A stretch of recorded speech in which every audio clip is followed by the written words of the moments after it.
prostrate fall.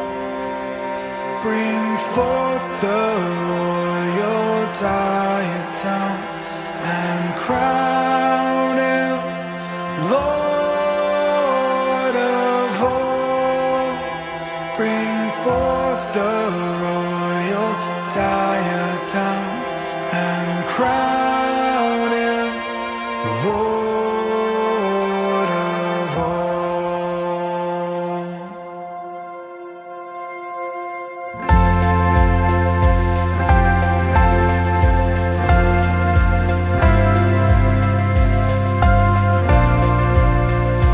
O seed of Israel's chosen race, now ransomed from the fall. Hail him who saves you by his grace and crown him Lord of all. Hail him who saves you by his grace and crown him Lord of all.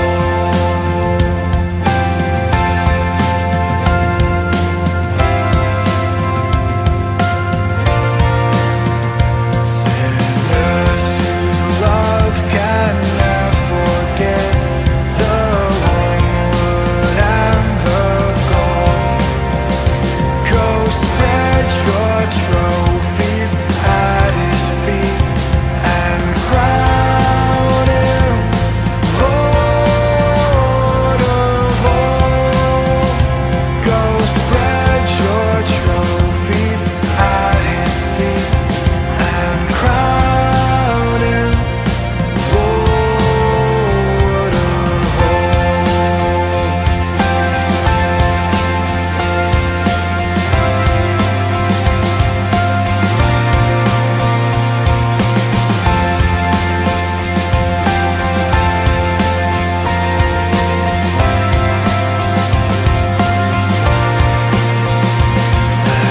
Every tribe and every tongue that bound creation's all, now shout in universal song, the crown is Lord of all.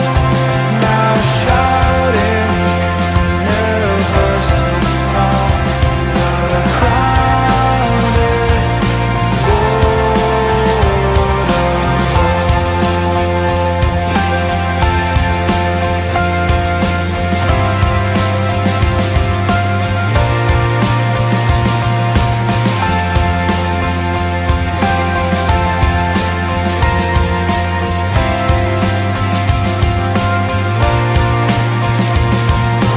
that with yonder sacred throng we at his feet may fall. We'll join the everlasting song and crown him Lord of all. We'll join the everlasting song and crown him Lord of all.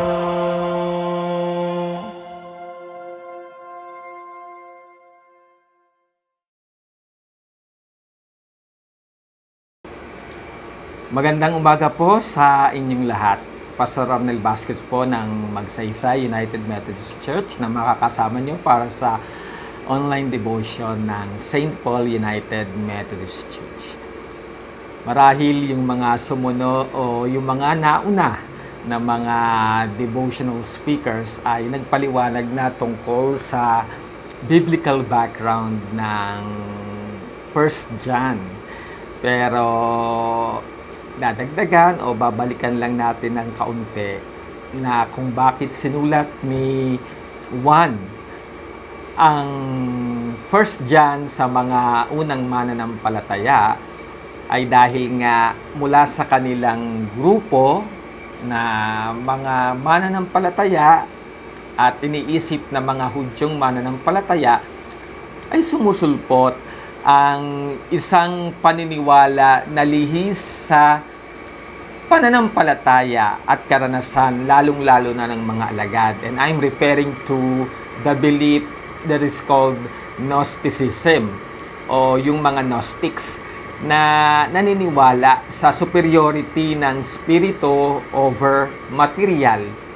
So, kanila lang itinuturing na mahalaga at banal ang mga bagay na pang-spirito o mga bagay na hindi nakikita laban sa mga bagay na nahihipo, nakikita o mga material na bagay na walang halaga.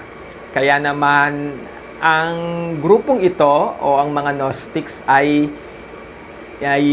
hindi naniniwala o iniwan ang paniniwala ng pagkakatawang tao ng ating Panginoong Hesukristo na matama namang tinutulan ni Juan dahil mismong sila ang nakaranas ng physical presence ng ating Panginoong Diyos.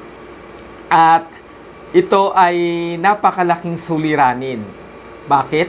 Dahil kung hindi, ay hindi na sana susulat si Juan sa mga unang mananampalataya. Pero dahil ito ay pressing issue o urgent issue nung panahon nila, kung kaya siya ay binalaan niya ang mga mananampalataya, pinaalalahanan, tinuruan muli. Dahil doon sa grupo ng mga mananampalataya ay nagkakaroon ng kalituhan, syempre may bagong paniniwala, kaguluhan, yung iba ay natatangay, merong napapaniwala o nakukuha sa mga bulaang guro o mga maling aral. At yung iba rin naman ay nagkakasala dahil nga sa paniniwala na kung wala namang halaga o silbi ang material o ang katawan ng tao, ay pwede na rin pala itong magamit sa pagkakasala. Kaya yun yung mga bagay na naging concern ni Juan at naging concern din ng mga mananampalataya. Siyempre, kung atin itong babasahin sa kasalukuyan na tayo naman ay libo-libong taon ng malayo doon sa unang pangyayari, ang impact ay hindi kasing tindi nung panahon na kinakaharap nila ito. Pero kung ating babalikan muli ang 1 John, ay John tried to pacify, John tried to bring back yung mga early believers into the true faith in Jesus Christ, at sila ay kanyang pinayapa, sila ay kanyang in-encourage, at isa sa mga encouragements na kanyang itinuro sa kanila o kanyang ipinaalala sa kanila ay yung pag-ibig. So, major topic or discussion ang theme ng pag-ibig to address yung problema na namamayani sa mga unang mananampalataya sa 1 John. Dahil nga, gaya nga ng nasabi natin, maraming mga bagay na nangyayari at higit pa doon, nagdadala ito ng sobrang pangamba o takot sa mga mananampalataya. Pero according to John, the Christians will be able to combat it sa pamagitan ng pag-ibig. At gusto kong basahin yung assigned text sa akin sa umagang ito, sa unang 1, kabanatang 5, mga talatang 1 hanggang 5, na ganito ang sinasabi: ang bawat sumasampalitaya na si Jesus ang siyang Kristo ay anak ng Diyos. At ang sinumang umiibig sa Ama ay umiibig din sa anak. Ito ang palatandaang iniibig natin ang mga anak ng Diyos Kung iniibig natin ang Diyos at tinutupad ang kanyang mga utos, sapagkat ang tunay na pag-ibig sa Diyos ay ang pagtupad sa kanyang mga utos. Hindi naman napakahirap sundin ang kanyang mga utos, sapagkat napagtatagumpayan ng mga anak ng Diyos ang sanlibutan at nagtatagumpay tayo sa pamamagitan ng pananampalataya.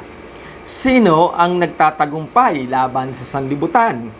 Ang sumasampalataya na si Jesus ang anak ng Diyos.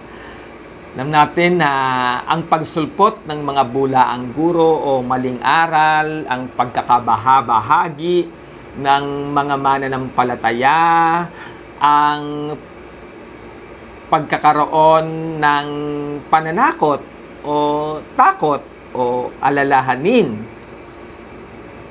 pagkakawatak-watak, at ganun din pagkakasala o paglayo sa tunay na pananampalataya ay nangyayari hindi lamang nung panahon ni Juan, kundi maging sa ating kasalukuyang panahon. Kaya marami rin ang nakakadama ng takot, pangamba, ng alalahanin maging sa ating kasalukuyang panahon. Pero babalik ulit tayo naman sa 1 John pa rin, chapter 4, this time verse 18. Ang sabi sa English version, there is no fear in love, because perfect love casts out fear. So, ito yung payo ni Juan. Dahil nga sa halip na lumakas ang mga unang mananampalataya ay nangihina sila. Dahil nga sa iba't ibang kadahilanan, mainly by the false teachings that are being introduced to them. Pero ang payo ni Juan, manatili sa pag-ibig. Pag-ibig sa Diyos, pag-ibig sa kapatiran, dahil kapag tayo ay umiibig, tayo ay sumusunod sa kung ano ang kalooban at layunin ng ating Panginoong Diyos. At iniiwasan natin na tayo ay magkasala laban sa Diyos at laban sa ating kapwa. Ang pag-ibig daw ay paraan upang mapagtagumpayan natin ang sanlibutan. So whatever will come now or in the coming days, mangyari man noon o mangyari man ngayon ang nangyari noon, hindi daw tayo dapat matakot, kundi manatili sa Diyos, manatili tayo sa pag-ibig, at mapagtatagumpayan natin ang takot, and eventually mapagtatagumpayan natin ang buhay sa mundong ito. Kaya, how are you feeling today? Kung di man ito maling aral o yung inyong sitwasyon, kalagayan sa buhay na nagbibigay sa inyo ng duda, ng pangamba at ng takot, pumayapa po tayo. Dahil, according to John, ang Diyos ang unang umibig sa atin. Na hindi pa man natin alam ang konsepto at tunay na kahulugan ng paglalim, lawak, layo, hangganan ng pag-ibig ng Diyos, minahal niya na tayo ng walang hanggang pag-ibig. At ito ang magbibigay sa atin ng kapayapaan, and eventually kapag tayo'y payapa, ay hindi malayo sa atin ang pagtatagumpay sa buhay na ito. Tayo ay manalangin. Panginoong Diyos, salamat po sa araw na ito at sa liwanag na dala ng iyo pong salita sa amin. Tulungan mo po kami, Panginoon, na ang mensaheng ito ay hindi lang manatili sa aming isip, kundi tumimo sa aming puso. Upang sa ano pa mang panahon dumaan at ano pa mang sitwasyon ang aming kaharapin, ay hindi po kami magagapi ng takot, kundi magpapatuloy po kami sa kapayapaan dulot ng aming pag-ibig sa iyo. Sa mga naabot ng online worship na ito, Panginoon, sa amang panig ng lugar sa mundo, mangyari ng iyong spirito at kapangyarihan ng iyong salita ang umabot sa kanila at magbigay po sa kanila, Panginoon, ng kanila pong pangangailangan, lalo na ng kapayapaan ng isipan at ng kalooban. At ipaalala mo, Panginoon, kung paanong nagtagumpay si Kristo, taglay din po namin ang tagumpay na Kanyang pinagkaloob sa amin, na Kanyang mga iniligtas. Salamat po, Panginoon. Sa pangalan ni Jesus, ito po ang aming dalangin at hiling. Amen.